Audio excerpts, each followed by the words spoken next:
All right, what's up, guys? My name is Zach, and today I am driving a 2002 Honda S2000, and this is my good friend John. Say hi, John. Hi, John.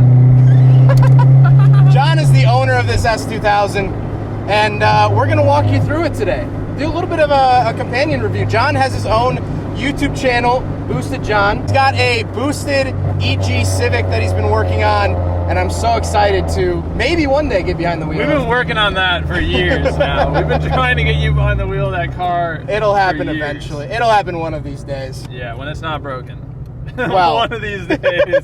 I won't hold my breath. How about that? Yeah, that's a good move. So this is an AP1, correct? Yes, AP1 S2000 F20C, revs at 9,000 RPM, makes roughly 230 horsepower at the crank. So what's the difference between AP1 and AP2? AP1 has the F20C, which again, 2-liter, 9,000 RPM, 230-ish crank horsepower.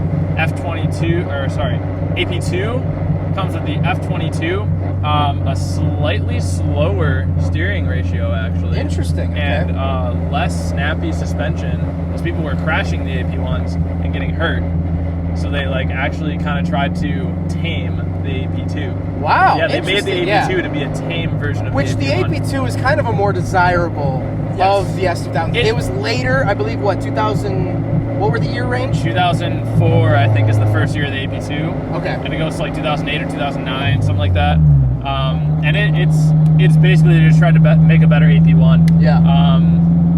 I'd say the only thing that people really like more about the AP1 is that 9,000 RPM red line. Yeah. But overall, I'm sure the AP2 is a better car. I'd love to drive one. But the AP2 F22C, 2.2 liter, makes a little bit more horsepower. It's not much.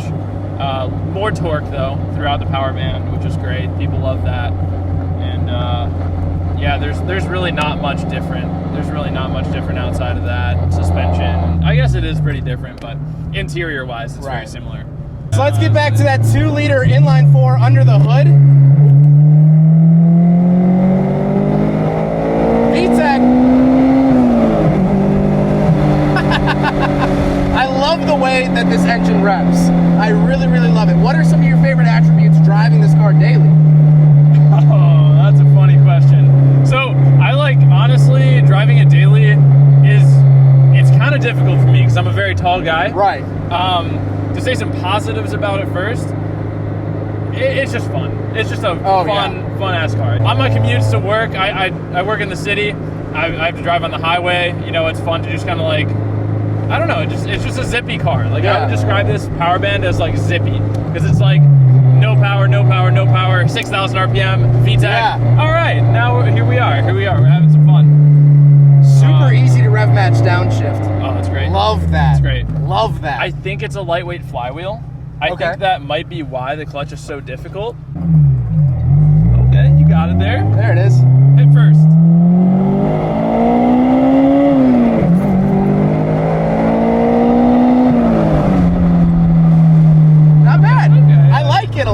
Like you said, it's very zippy, but it's not very linear. It feels a little bit like a turbo car where you're waiting for it. There it is. Yes. Unfortunately, it's not like a turbo car where you're you're heads in the seat. But it does, I would say it's the closest thing you can have to a turbo while still being NA.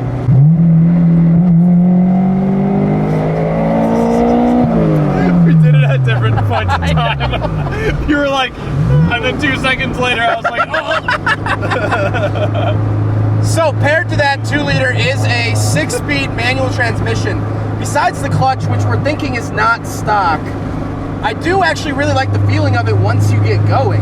I think it has really good engagement, and honestly, like I said, rev match downshifting, really easy. It's beautiful. Beautiful. Yeah. Last but not least, of course, the S2000 is rear-wheel drive. So let's talk about the interior. We have quite a bit to go through, and this is my first time doing a convertible review with someone in the passenger seat, which we actually fit comfortably, which I think should be mentioned. We look a little sus, if I'm honest, especially with your bro tank on. But whoa. Shout out S3 Mag. Shout out $100. Shout out S3 Mag.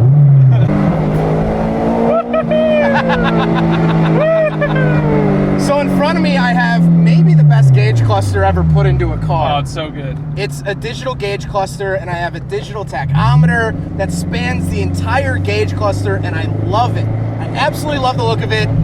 It's the best. Do you know the YouTube channel Savage Geese? Yes, of course. He talks shit about the gauge cluster. Hey! He said it looked really tacky. I was like, get out of here, dude. I personally love the gauge cluster. There's fuel on the right, coolant temperature on the left. All your information is there. It makes me feel like I'm in a fighter jet. I love it. I absolutely love it. Steering wheel, we just have the cruise control options. Although the steering wheel is pretty much hand-picked out of the Honda Insight. It is. Pretty much directly from it. Yeah. Love that. Also, if you notice, like all of the instruments, Yeah, clusters, it's all driver-oriented. Driver. Like I have nothing. I get one vent. To the left of the steering wheel, we do have like channel, mute, volume. This is your stock radio controls, which is really weird to have it off to the left. But also off to the left is the start-stop button, which is fine. That's actually what Porsches do, is they put it off to the left. But the interesting thing about the start-stop button, something that perplexed me getting into this car, was the fact that you have to put the key in and turn it like a normal car, and then you can hit start, which is a little counterintuitive. And like you were saying, if you have something in your hand, you have to change hands. Yep. You would like turn the key with the one hand, and then you have like a water bottle over here. Grab the water bottle with your hand. You turn the key, hit the start button. Which is just so counterintuitive. Like, I feel like it's not the biggest deal in the world, but it's just a minor inconvenience, and it's kind of annoying. Yeah. But it's not the worst thing ever. Something else that's interesting actually is that you were mentioning the radio controls being on the left. Yeah. You know, the radio is in here, right, in this little flap. Right. And they put that there so you wouldn't have to open and close this all the time. Okay. Right? So it's just more convenient to be Right. able to just reach over and hit that instead of having to open this door every time you wanted it. We're Robin. Yeah, just so you can maintain this sleek, clean look as long as you possibly can. You don't have to open and close it all the time. On the door, I just have my power windows, power locks, pretty simple stuff. And then to the right of the steering wheel, this is actually where my climate controls are. These are the only climate controls in the car, which is very interesting to have it sort of almost attached to the steering wheel. Yep, they're not for me. They're for you. Yeah, they're for the driver only. It's John doesn't get anything. Exactly. If you're not comfortable, no one's comfortable. No one's comfortable. I love that. Then, like we were saying, there is a hideaway radio, which this has been since changed out. Yeah. As we rub. Yep. Which has since been changed out with a more modern radio, which is to be expected in a 2002 vehicle. Yeah, the stock S2000 one is really underpowered, even for the stock speakers. So just putting in a aftermarket head unit really brings some life into the audio. Yeah, for sure. Oh, 100%. Yeah. Then we get to the shifter. I love the shifter feel. This is not the stock shift knob, correct? Not the stock shift knob, but it's like an OEM plus. I tried to go as close to OEM as I could. Yeah, love the feeling of it, love the location of it, but at the bottom we have the hazard switch and we have the power roof. Yep. So is this a full power roof? Yep. That is awesome. You do have to manually latch it and like close the latches. Okay. But otherwise, yeah. Which is great. Especially that's something, you know, people always compare these to Miatas. That is a big advantage over the Miata.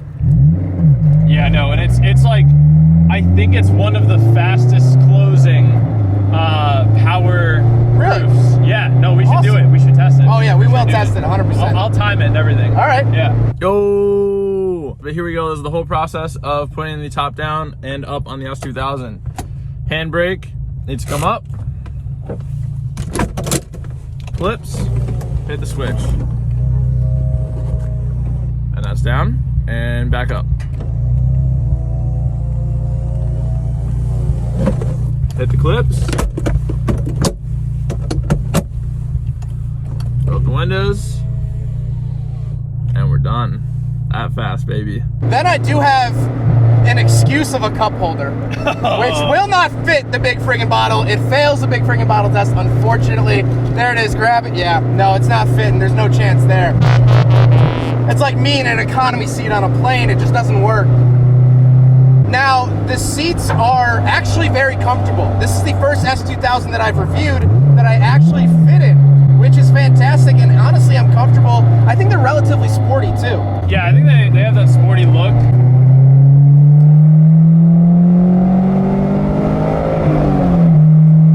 We're just two besties. Just two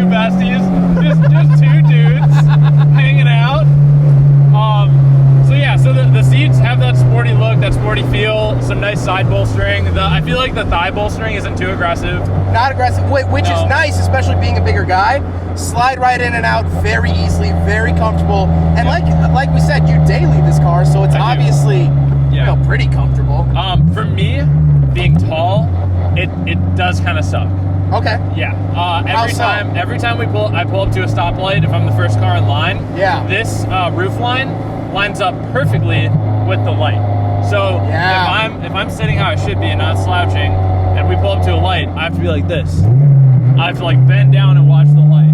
I had that issue in my NA Miata as well. It really sucks. Yeah, and that's just part of convertibles, you know? Yeah. I know a lot of people who are taller will run an aftermarket seat with like side brackets, so that way the bottom of the seat is literally touching the floor. Maybe a little bit of foam taken out of the seat or something like that. Something like that, yeah. So I'm going to be doing that eventually. It's just, I bought a seat for this car. It was too wide. I know for a fact the Recaro pole position fits perfectly in this, but it's a $1,200 seat. Yeah, that's tough. That's tough. Yeah, that's in the jar of hard pills to swallow. Oh, yeah. Sure. One thing we both forgot to mention was the storage compartment between the seats of the Honda S2000. Not only do you get this front one, but you also get a top one, which is very handy and very, very nice to have in a little roadster. Now we gotta talk about the looks. If you want to talk about the looks more so, what you've done to it and information on that. So things I've done to it for looks has been an eBay lip. It was 35 bucks. I painted it with some 2K Berlin and black paint. Looks nice. There it is. I got a Greddy exhaust. It's a single tip. Big can. Not too big of a fan of it. Drones a lot. Also, I'm on some Enki RPF 1s. They're 17 by 9 plus 45, and the tire setup is Hankook RS4 255 square. With S2000s,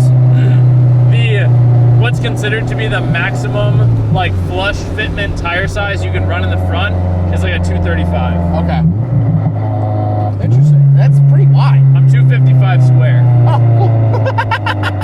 So the math aficionados in the comment section can figure out what's happening here.